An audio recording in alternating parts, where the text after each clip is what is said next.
کیا آپ جانتے ہیں کہ قدیم دنیا میں ایک ایسی دیوی تھی جو محبت بھی دیتی تھی اور جنگ بھی کرواتی تھی؟ اس دیوی کا نام تھا اناننا۔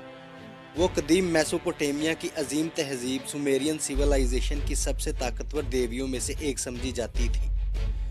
لوگ مانتے تھے کہ حسن، محبت، طاقت اور فتح سب اسی کے ہاتھ میں ہیں، لیکن اس کی سب سے پر اسرار کہانی وہ ہے جب اس نے ایک خطرناک فیصلہ کیا۔ اس نے زندہ انسانوں کی دنیا چھوڑ کر موت کی سرزمین کر میں جانے کا ارادہ کیا، جہاں اس کی بہن ارش کی گل حکومت کرتی تھی۔ کہانی کے مطابق وہاں 7 دروازے تھے اور ہر دروازے پر اناننا سے اس کی ایک طاقت چھین لی گئی۔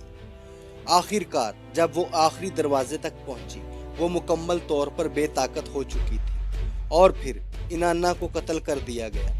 لیکن حیران کن بات یہ ہے کہ 3 دن بعد وہ دوبارہ زندہ ہو کر واپس آئی۔